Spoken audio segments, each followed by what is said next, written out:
नमस्कार, आदाब, मैं शर यासिर। स्वागत आप सभी का सियासत टीवी के हिंदी समाचार। सबसे पहले देखते हैं टाइम्स। तबू राणा को भारत लाए जाने पर कपिल सिब्बल ने यूपीए गवर्नमेंट को दिया क्रेडिट। वक्फ संशोधन कानून के खिलाफ बीजेपी के सहयोगी दलों के नेता भी पहुंचे सुप्रीम कोर्ट। बताया किन बदलावों से है एतराज। वाराणसी को 3000 करोड़ की सौगात देकर पीएम बोले, मैं काशी का हूं और काशी मेरी। इलाहाबाद हाई कोर्ट का एक और शर्मनाक फैसला, रेप पीड़ित लड़की को बताई उसी गलती। संजय राउत का सरकार पर तंज का, घर में घुसकर मारने वाले कुलभूषण जाधव को कब लाएगी सरकार।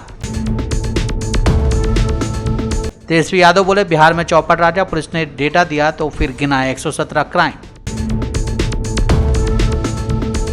प्रशांत किशोर की जनस्वराज पार्टी की पटना में आज रैली, चुनाव से पहले दिखाएंगे ताकत। सचिन पायलट का बड़ा बयान, कहा बिहार चुनाव में बहुमत के बाद ही तय होगा सीएम फेस। अब समाचार विस्तार से। 2008 के मुंबई आतंकी हमले के आरोपी तबू राणा से एनआईए पूछताछ कर रही है।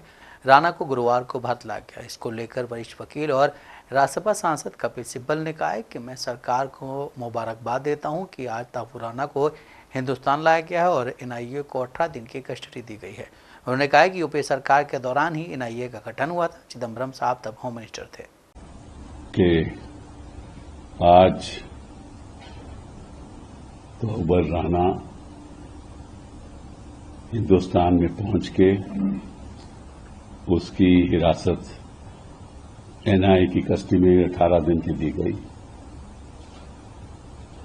और जब से ये टेररिस्ट अटैक हुआ मुंबई में 26 नवंबर 2008 और 165 लोगों की जान चली गई, ताजमहल को जला दिया गया, जूइश कम्युनिटी पे आक्रमण हुआ, लोग मारे गए, रेलवे स्टेशन पे लोग मारे गए,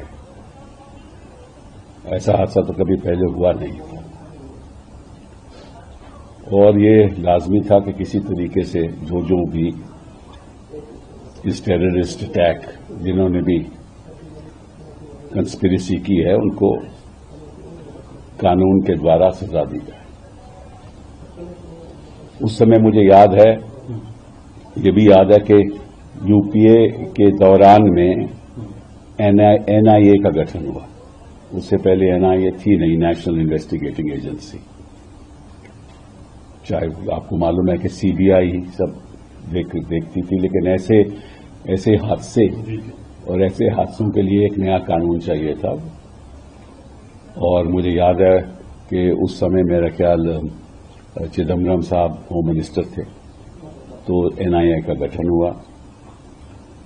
और फिर क्योंकि ये हादसा हुआ था तो एक केस रजिस्टर हुआ 11 नवंबर 2009 में, एनआईए ने रजिस्टर किया, जिसमें आरोपी दिखाए गए डेविड हेडली और तबू राणा, और साथ साथ में जिनके नाम अभी तक हमें मालूम नहीं है। तो उसके बाद क्या हुआ कि एनआईए शिकागो में मुनव्वर राणा की अरेस्ट हुई, तबू राणा की अरेस्ट हुई शिकागो में। तबू राणा, आप ये बंद करेंगे प्लीज, ये क्या हो रहा है?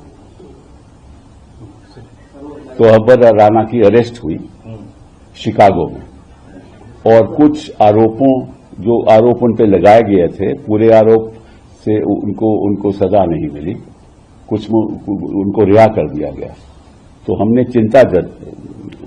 एनआईए ने चिंता बताई कि ये गलत बात है, अमेरिका को बुलाया, ये गलत बात है, क्योंकि जो तबू राणा थे ये पाकिस्तान आर्मी में पहले शामिल थे। मणिपुर में बीजेपी की गठबंधन सहयोगी पार्टी नेशनल पीपल्स पार्टी के विधायक शेख नूरुल हसन ने वक्फ संशोधन कानून के खिलाफ सुप्रीम कोर्ट में याचिका दायर की है।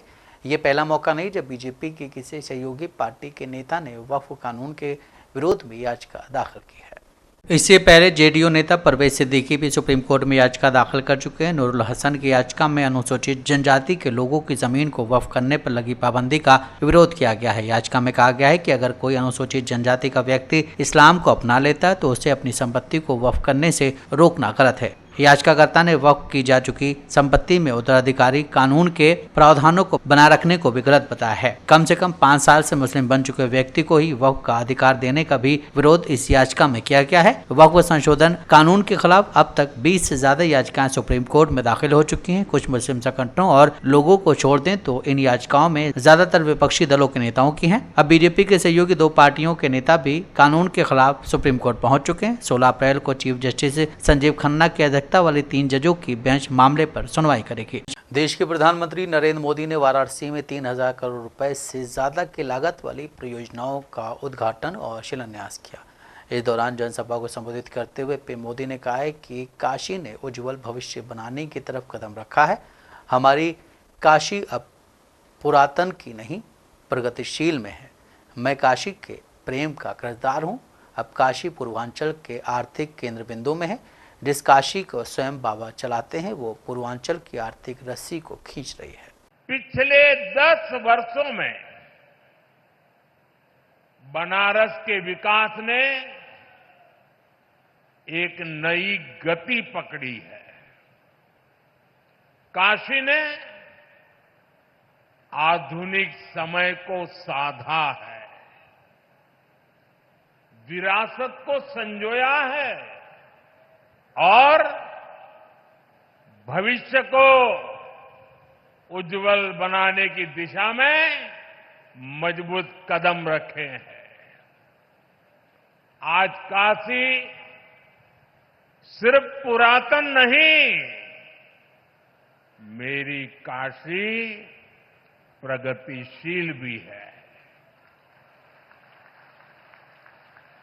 काशी अब पूर्वांचल के आर्थिक नक्शे के केंद्र में है। जौने काशी के स्वयं महादेव चलावलन आज उहे काशी पूर्वांचल के विकास के रथ के खींचत हो।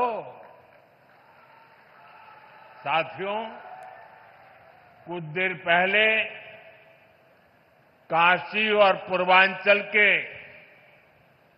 अनेक हिस्सों में जुड़ी ढेर सारी परियोजनाओं का लोकार्पण और शिलान्यास हुआ है। कनेक्टिविटी को मजबूती देने वाले अनेक इंफ्रास्ट्रक्चर प्रोजेक्ट्स गांव-गांव, घर-घर तक नल से जल पहुंचाने का अभियान। 26/11 मुंबई हमले के आरोपी तहव्वुर हुसैन राणा के अमेरिका से भारत लाया गया है। इसके बाद कानूनी प्रक्रिया फॉलो करते हुए एनआईए ने उन्हें अरेस्ट कर लिया है। अब तहव्वुर राणा से गहनता से पूछताछ की जाएगी। संभावना है कि राणा कई राज खोलेगा और कई संदिग्ध आरोपियों के नाम भी सामने आएंगे। इस पर महाराष्ट्र के डिप्टी सीएम अजीत पवार की भी प्रतिक्रिया सामने है। अजीत पवार ने बताया कि साल 2008 में जब आतंकी हमला हुआ था तो वो उसी शहर में थे। बराबर है, बहुत दिनों तक क्योंकि 26/11 हम सब सभी 11 हम सब बम्बई में थे। तब स्वर्गीय आर पाटिल भी थे, विलासराव देशमुख भी स्वर्गीय थे और हम सब वहाँ थे। ये सब होने के बाद हमने भी राउंड मारा था जहाँ ये घटनाएं हुई थी और वो इतनी गंभीर घटना थी कि पूछो मत। इसीलिए उसका मास्टरमाइंड कौन है ये पूछताछ करने की बहुत कोशिश की। अभी ये जो आदमी मिला है वो आने के बाद पता चलेगा कि किसने उसको बताया, क्यों उन्होंने ये किया, उसका कारण क्या था और वो पता होने के बाद अपने को आगे भी अपनी लाइन ऑफ एक्शन क्या होनी चाहिए, ज्यादा से ज्यादा क्या करने के बाद लोग सुरक्षित रहेंगे और सब में खुशहाली रहेगी। इलाहाबाद हाईकोर्ट ने एक बार फिर से एक ऐसा फैसला दिया है जिससे विवाद शुरू हो गया है। इस फैसले में कोर्ट ने रेप के एक आरोपी को ये कहते हुए जमानत दे दी कि पीड़िता ने खुद मुसीबत को न्योता दिया। कोर्ट ने पीड़िता के बारे में शराब पीने, देर रात आरोपी के साथ जाने और घटना की परिस्थितियों को उसके व्यक्तिगत निर्णय का हिस्सा माना, लेकिन ये न्याय से ज़्यादा नैतिकता का मूल्यांकन साबित हो रहा है। अब इस फैसले पर कांग्रेस लीडर अलका लांबा का बयान सामने आया है। जय हिंद साथियों, इलाहाबाद हाईकोर्ट का एक बेहद ही शर्मनाक फैसला आया है। फैसला आया है कि बलात्कार के आरोपी को बेल दे देनी चाहिए और बेल दे दी गई है, ये कहते हुए कि बलात्कार का जितना दोषी आरोपी है उतनी ही दोषी वो पीड़िता भी है, क्योंकि उस पीड़िता ने खुद इस समस्या को आमंत्रित किया है, इस बलात्कार को हो। शायद उनके फैसले में ऐसा लगता है वो भी ऐसा ही चाहती थी। ये कहते हुए आरोपी को बेल दे दी गई है। और ये इलाहाबाद हाईकोर्ट का पहला फैसला नहीं है। इसी तरह का कुछ दिन पहले फैसला आया जिसमें ये कहते हुए कि महिला की छाती पर हाथ मारना, उसके पजामे का नाड़ा खोलना या उसके कपड़े फाड़ना बलात्कार की ना कोशिश में आता है ना बलात्कार है वो, सो उसमें भी बेल मिल जानी चाहिए। ये दोनों फैसले बेहद शर्मनाक हैं, ये बर्दाश्त नहीं किए जाएंगे। इन फैसलों के खिलाफ अगर उचली अदालतों में भी जाना है तो जाना होगा हमें, नहीं तो यूं ही हिम्मतें बढ़ती रहेंगी। बलात्कारी बलात्कार करके हमारी बेटियों को, बहनों को, आपकी बेटी बहनों को नोचते रहेंगे और कोर्ट में यह कहा जाएगा कपड़ा ही तो फाड़ा है, छाती भी तो हाथ मारा है, कोशिश की थी, कामयाब तो नहीं हुए ना। जिस तरह से यहां कहा जा रहा है कि अगर बलात्कार होता है तो महिला बराबर की उसमें शामिल होती है, ये जज का मामला, इसलिए बेल मिल गई है। ये शर्मनाक है। मैं नहीं जानती आप इस दोनों फैसलों को, इलाहाबाद हाईकोर्ट के दोनों फैसलों को आप कैसे देखते हैं। अगर आपको भी लगता है ये फैसले शर्मनाक हैं, गलत हैं, तो इनके खिलाफ आवाज उठाइए, ताकि जो जज बैठे हुए हैं अदालतों में, जो फैसले ले रहे हैं, जो न्याय की बजाय अन्याय कर रहे हैं और गलत संदेश समाज में भेज रहे हैं, उन तक ये संदेश पहुंचना चाहिए, उन तक पहुंचना चाहिए। कम से कम अखिल भारतीय महिला कांग्रेस की राष्ट्रीय अध्यक्ष होने के नाते मैं इस मामले को, इन फैसलों को कतई भी हल्के में नहीं लूंगी। पूरे देश में इन फैसलों के खिलाफ अगर हमें आंदोलन करना होगा, सड़कों पर आना होगा, उच्च अदालतों पे जाना होगा, न्याय का हक मिलने तक, महिलाओं को सुरक्षा मिलने तक, इन अपराधियों को सजा मिलने तक, अखिल भारतीय महिला कांग्रेस मजबूती से इस लड़ाई को अदालत के बाहर सड़कों पर लड़ेगी। शिवसेना यूबीटी के नेता संजय राउत ने 26/11 मुंबई अटैक के साजिशकर्ता ताहूर राणा को भारत लाए जाने पर खुशी व्यक्त की है, लेकिन इसी के साथ कुलभूषण जाधव को लेकर उन्होंने भारत सरकार पर तंज भी कसा है। संजय राउत ने कहा है कि ताहूर राणा को अमेरिका से लाया जाना सराहनीय है, लेकिन इसी के साथ उन्होंने सवाल भी पूछा है कि राणा को मुकदमा चलाने और फांसी पर चढ़ाने के लिए लाया गया है या एक पार्टी को इसका श्रेय लेने के लिए भेजा गया है।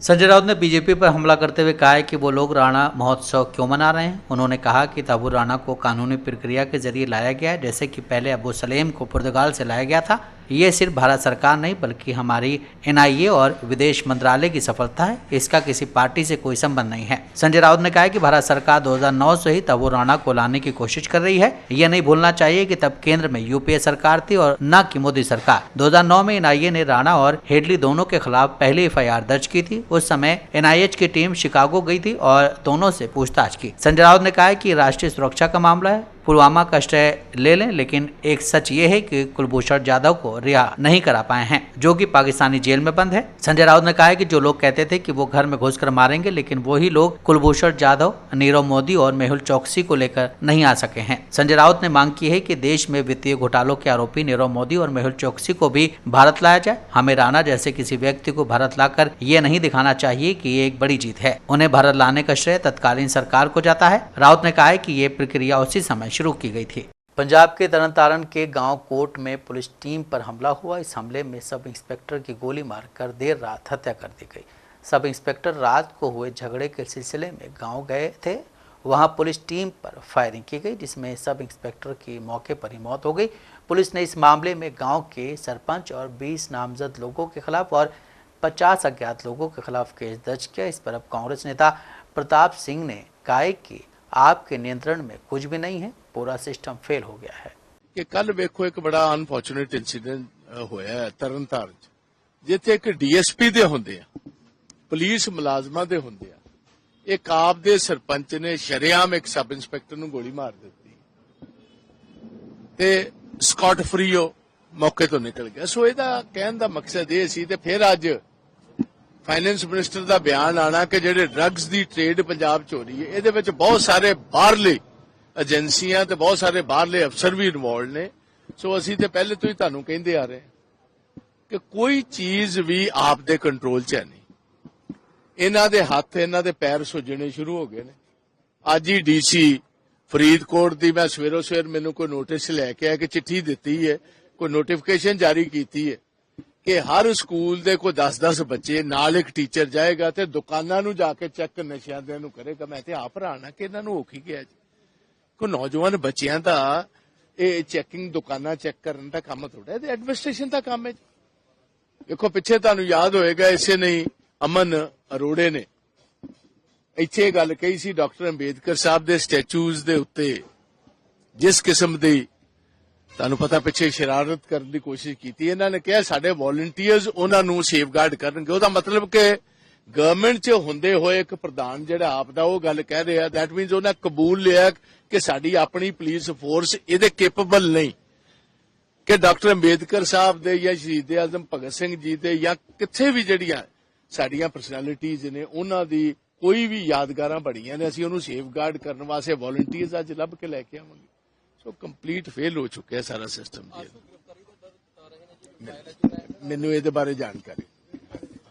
बिहार में बीते 24 घंटों में कई लोगों की मौत हुई है। सरकार 25 मौत बता रही, जबकि विपक्ष ने 50 से ज्यादा मौतों का दावा किया है। ताज़ा आंकड़ों के मुताबिक सबसे ज्यादा नालंदा में 22 लोगों की जान गई है। आरा में 6 मौतें हुई हैं। वहीं अन्य जिलों में कहीं 2 तो कहीं 3 कहीं 1 मौत हुई है। खराब मौसम के चलते जिले में कहीं पेड़ और दीवार गिरने से मौत हुई तो कहीं आसमान से बिजली गिरने से लोगों को जान से हाथ धोना पड़ा। मौत की संख्या तो अभी तक में ऐसी आया है और मरने वालों के प्रति हम संवेदना व्यक्त करते हैं। और सरकार जो मरने वाले जो लोग हैं, माननीय मुख्यमंत्री ने घोषणा भी किया हुआ है, तो उनको जो है 4-4 लाख रुपया हम लोग सबको दे रहे हैं। और फिर जो है आंधी पानी से काफ़ी जो है लोगों का नुकसान हुआ है, फसलों का, किसानों को भी नुकसान हुआ है, उन सब के बारे में भी हम लोग जो है कर रहे हैं व्यवस्था। और सरकार जो है इस पर पूरा गंभीर है और गंभीरता पूर्वक जो है हम लोग काम करने जा रहे हैं। क्या किसानों को भी कोई मुआवजा दिया जाएगा इसमें? ये सब हम लोग जो है कर रहे हैं, अभी विचार विमर्श कर रहे हैं। तेजस्वी यादव ने क्योंकि सवाल खड़े किए हैं इतने मौतों पर, क्या कहेंगे? देखिए, ये तो वज्रपात से मरना या जो है आंधी तूफान से मरना, ये कोई जो है सुनियोजित थोड़े है पहले से। तो इस पर तो फालतू जो है सवाल उठाना है, ये जो सवाल ही फालतू उठाना है। तो मान लिया गया बिजली से मर जाना, आंधी तूफान से मर जाना, इसमें कोई सुनियोजित साजिश थोड़े है जो कोई बोल देगा कि जो भाई ये मौत हो गई। तो ये तो ईश्वरीय जो है मौत है, तो इसमें हम लोग भी कुछ नहीं कर सकते हैं, कोई भी लोग कुछ नहीं कर सकते। तो उसमें जो है हम लोग संवेदना व्यक्त करते हैं और जो भी राशि माननीय मुख्यमंत्री ने घोषणा किया है उन सभी लोगों को दिया। नालंदा में सबसे ज्यादा मौत हुई है, जिले को लेकर कोई अपडेट है? नालंदा में बात कर रहे हैं आप लोग? जी जी, ये जो है आपदा विभाग से जो माननीय मुख्यमंत्री ने घोषणा किया है उस हिसाब से सभी लोगों को के साथ जो है किया जाएगा। बिहार में बढ़ते क्राइम रेट को लेकर हल्ला मचा हुआ है। नेता प्रतिपक्ष तेजस्वी यादव लगातार प्रदेश के मुख्यमंत्री नीतीश कुमार की सरकार पर हमला बोल रहे हैं। हालांकि इस मामले में सरकार की ओर से एनडीए के नेताओं के अलावा बिहार पुलिस ने भी सवाल किया है। बहरहाल बढ़ते अपराध को लेकर तेजस्वी यादव ने आज भी सरकार पर हमला बोलते हुए 117 आपराधिक घटनाओं की सूची दी है। में लगे हुए आपके द्वारा जो ट्वीट किया जा रहा है अपराध को लेकर, उसको लगातार उसको कैसे देख रहे हैं? देखिए, जो स्थिति हो गई है पूरी तरीके से बिहार में लॉ एंड ऑर्डर का, हमने पहले भी बोला कि क्रिमिनल डिसऑर्डर हो चुका है, अपराधी बेलगाम हो चुके हैं, लगातार अपराध की घटनाएं जो है बढ़ रही हैं। मुख्यमंत्री गृह मंत्रालय उनके अधीन है, फिर भी आप देखिएगा कि इनके लिए अपराधियों के लिए नए कानून बनाए जाते हैं, उनको छुड़ाने के लिए भ्रष्टाचारियों को प्रमोशन दिया जाता है। और बिहार में ऐसा एक दिन नहीं हो जहां 200 राउंड गोलियां ना चलती हो, जहां मर्डर, हत्या, अपहरण, लूटपाट ना हो रहा हो। आप देखिएगा अभी जदयू नेताओं के लोगों की जो है हत्या की जा रही है, पॉलिटिकल हो या नॉन पॉलिटिकल हो या आम व्यक्ति हो या गरीब व्यक्ति हो, वो तो छोड़िए, पूर्व उप मुख्यमंत्री जो वर्तमान में मंत्री है, ऐसा लॉ एंड ऑर्डर है कि आज तक पहले 2005 से पहले कभी सुने थे कि मंत्री का भी बैग और पर्स मोबाइल चोरी हो गया? ये क्या स्थिति है? अराजकता का माहौल है। चुनावी रणनीतिकार प्रशांत किशोर की जन स्वराज पार्टी के पटना के गांधी मैदान में आज रैली है, जिसकी तैयारियां लगभग पूरी हो गई हैं। प्रशांत किशोर की बिहार बदलाव रैली को चुनावी शंखनाद माना जा रहा है। प्रशांत किशोर ने कहा है कि बिहार में जन स्वराज दल बनने के बाद आज पहली बैठक है। जन स्वराज का परिवार इतना बड़ा है कि एक साथ अगर उन्हें आना है तो गांधी मैदान में बैठना पड़ेगा। बैठक का नाम बदलाव रैली है। 2 साल तक उन्होंने कहा है कि मैं 2 साल तक पैदल चला हूं, उसमें मैंने सबसे ज़्यादा बदलाव शब्द सुना है। बिहार में हर आदमी बदलाव चाहता है, एक नया राजनीतिक विकल्प चाहता है। जन स्वराज का काम करने का तरीका दूसरे दलों से काफ़ी अलग है। नहीं, बिहार के लोगों से जनसंपर्क तो चलता ही रहेगा, लेकिन आज महत्वपूर्ण इसलिए है कि बिहार में जन स्वराज दल बनने के बाद जन स्वराज दल की ये पहली बैठक है, और जो जन स्वराज परिवार है वो इतना बड़ा है कि एक साथ अगर उसको आना है तो गांधी मैदान में ही बैठना पड़ेगा, इसलिए गांधी मैदान में बैठेंगे। और दूसरी जो 2-3 बातें हैं कि इसका नाम जो बदलाव रैली है वो इसलिए है क्योंकि जब मैं 2 साल तक पैदल चला हूं तो सबसे ज्यादा अगर एक शब्द मैंने सुना वो शब्द है बदलाव। चाहे आप राजद के समर्थक हैं, भाजपा के समर्थक हैं, नीतीश के समर्थक हैं, हर आदमी बिहार में बदलाव चाहता है। बिहार में एक नई राजनीतिक विकल्प चाहता है, बिहार में शिक्षा रोजगार की बात करना चाहता है, इसलिए इस रैली का नाम बिहार बदलाव रैली है। और हम लोग दूसरी बात जो नहीं हो रही है कि पहली बार पटना में शाम में रैली की जा रही है। ये रैली 4-5 बजे होगी, ताकि लोगों को तकलीफ ना हो। ज्यादातर जब यहाँ पर दल बड़ी सभा करते हैं तो उससे लोगों को बहुत परेशानी होती है, कार्यकर्ताओं को बहुत परेशानी होती है, इसलिए हम लोगों ने तय किया है कि चूंकि गर्मी बहुत है इसलिए रैली शाम में होगी। तो आप देख रहे हैं कि लोग हालांकि अभी आ रहे हैं, सुबह से ही आए हैं, लेकिन ज्यादातर लोग अब आएंगे। और ये कोशिश की गई है कि 2 बजे के बाद जब बच्चों का स्कूल खत्म हो जाए उसके बाद ही लोग आए, ताकि बच्चों को परेशानी ना हो, सब लोग अपने घर पहुंच जाएं। और एक चीज आपको जो दिखेगी कि जन स्वराज का जो अपना कल्चर है, अपना काम करने का तरीका है, वो दूसरे दलों से भिन्न है। हम लोग के कार्यकर्ता कहीं आपको रंगदारी करते हुए, बदमाशी करते हुए, लूटमार करते हुए, झगड़ा करते हुए नहीं मिलेंगे। ये अनुशासित तरीके से आकर जो अपनी बात कहनी है अपना कार्यक्रम भी करेंगे, लेकिन ये सुनिश्चित करेंगे कि यहाँ के जनमानस को कोई तकलीफ ना हो। देश के प्रधानमंत्री नरेंद्र मोदी आज मध्य प्रदेश दौरे पर हैं। इस बीच मध्य प्रदेश कांग्रेस अध्यक्ष जीतू पटवारी ने प्रधानमंत्री मोदी के मध्य प्रदेश के दौरे पर कहा है कि प्रधानमंत्री मोदी का मध्य प्रदेश में स्वागत है। 1.5 साल पहले के चुनाव में भी उनकी बहुत बड़ी बड़ी सभाएं हुई थी और उन सभी सभाओं में मोदी की गारंटी की बात हुई थी। आज तक एक भी गारंटी पूरी नहीं हुई। प्रधानमंत्री मोदी की गारंटी का मतलब कभी ना पूरी होने वाली गारंटी है। देश के प्रधानमंत्री हैं नरेंद्र मोदी जी, स्वागत है उनका मध्य प्रदेश में। 1.5 साल पहले इलेक्शन में भी उनका बहुत बड़ी बड़ी सभाएं हुई और उसमें मोदी गारंटियों की बात हुई थी। मोदी जी, एक मोदी गारंटी पूरी नहीं हुई। न 2700 के गेहूं के दाम है, न 3100 धान के दाम है, न 3000 बहनों को दिए जा रहे हैं, न 450 का गैस सिलेंडर दिया जा रहा है, न 2.5 लाख नौकरियां दी, और उल्टे मध्य प्रदेश कर्ज में बनता जा रहा है। लाडली बहनों के 4 लाख से ज़्यादा नाम निकाले जा रहे हैं, कोई नया नाम नहीं जोड़े जा रहे। 10 तारीख को ढिंडोरा पीटा जाता था कि लाडली बहन 10 तारीख विज्ञापन, इस बार 10 तारीख चली गई, विज्ञापन नहीं आया। तो मैं मोदी जी से आग्रह करता हूं कि आपकी गारंटी यानी कभी पूरी न होने वाली गारंटी साबित हो रही है, कृपया इस पर आप संज्ञान में लो। दूसरा, नरेंद्र मोदी जी ने जब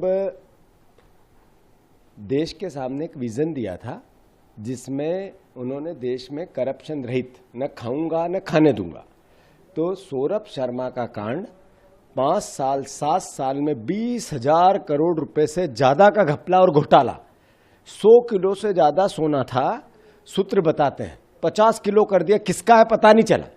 एक लाल डायरी मिली थी, डायरी गायब हो गई। आपके सारे पार्टी के नेताओं के उस लाल डायरी में नाम थे।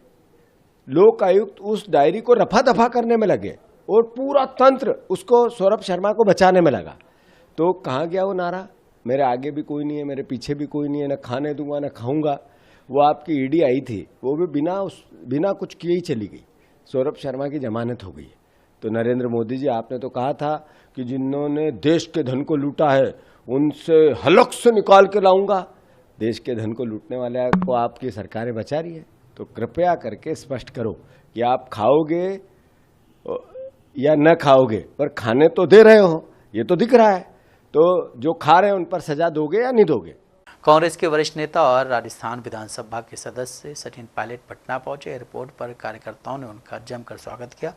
पत्रकारों से बातचीत करते उन्होंने कहा है कि हमने पलायन कर रहे लोगों को नौकरी देने के लिए जो यात्रा बिहार में शुरू की थी, आज उसके समापन कार्यक्रम में मैं मुख्यमंत्री से अनुरोध करूंगा कि आप इस पूरे मामले को निश्चित तौर पर देखें कि बिहार में पलायन क्यों हो रहा है। उन्होंने कहा है कि बिहार में जो नौजवानों से वादा किया गया वो पूरा नहीं हुआ है। यहाँ जुमले की सरकार है और लगातार यहाँ राजनीतिक उथल पुथल होती रहती है, लेकिन हमारी जिम्मेदारी है और हम उसे पूरा करेंगे।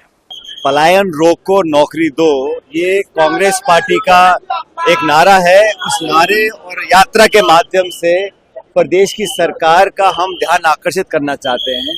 जिस प्रकार की उथल पुथल की राजनीति हो रही है और प्रदेश में जो शासन चला है, जनता ने खूब देख लिया और नौजवानों के प्रति जो बेरुखी इस प्रदेश सरकार की है वो पूरी जग जाहिर हो चुकी है।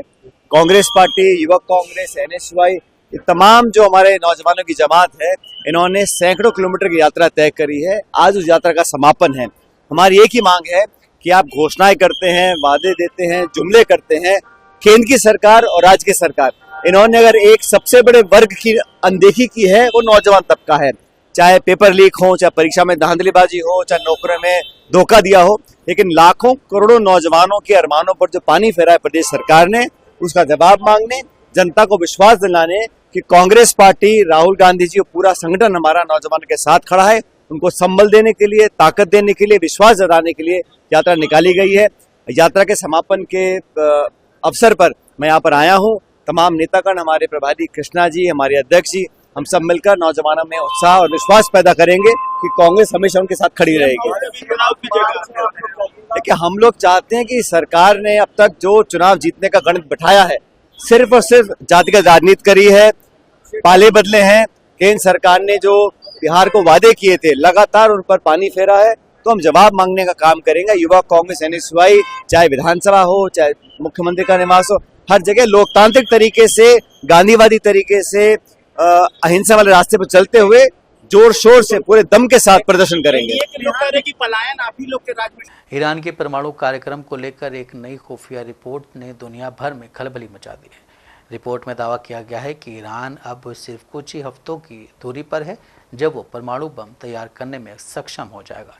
ये खुलासा ऐसे वक्त में हुआ है जब अमेरिका और ईरान 12 अप्रैल को ओमान में आमने सामने बैठने जा रहे हैं। बातचीत की इस संभावित मेज पर यह रिपोर्ट बड़ा विस्फोट साबित हो सकती है। ये दावा अमेरिका की प्रमुख रिसर्च संस्था institute for science and international security की रिपोर्ट में किया गया है। ईरान दावा करता है कि उसका परमाणु कार्यक्रम पूरी तरह शांतिपूर्ण है, लेकिन अमेरिका की एक प्रमुख रिसर्च संस्था की रिपोर्ट कुछ और ही कहानी बयां कर रही है। रिपोर्ट के मुताबिक फरवरी 2024 से अब तक ईरान की परमाणु ताकत में खतरनाक स्तर का इजाफा हुआ है। अब महज कुछ ही हफ्तों में ईरान परमाणु बम बना सकता है। रिपोर्ट के मुताबिक ईरान अब उस स्थिति के बेहद नजदीक है जहाँ वो कुछ ही हफ्तों में परमाणु हथियार तैयार करने में सक्षम हो सकता है। ईरान की तरफ से अत्याधुनिक सेंट्रीफ्यूज तकनीक पर काम किया जा रहा है और गुप्त यूरेनियम संवर्धन स्थलों की भी आशंका जताई गई है। सबसे बड़ी बात यह कि ईरान का IAEA से सहयोग लगातार कम होता जा रहा है। इससे वैश्विक निगरानी तंत्र को बड़ा झटका लगा है। रिपोर्ट में कहा गया है कि अब ईरान की गतिविधियां पहले से कहीं ज्यादा आक्रामक और गोपनीय हो चुकी हैं। रिपोर्ट में ईरान की परमाणु खतरे की स्कोरिंग की गई है। इस रिपोर्ट में ईरान के परमाणु खतरे का स्कोर 180 से 157 तक पहुंच गया है, जो फरवरी 2024 में 151 था। ये बढ़त इस ओर इशारा करती है कि ईरान अब परमाणु हथियारों के और भी ज्यादा करीब पहुंच चुका है। अब सबकी नजरें ओमान में होने वाली वार्ता पर हैं, लेकिन सवाल ये है कि क्या बातचीत से भरोसे की नई शुरुआत होगी या ये संकट और गहराएगा। हिंदी समाचार यही समाप्त होता है। मुझे दें इजाजत। बाकी खबरों के लिए आप बने रहें सियासत टीवी के साथ।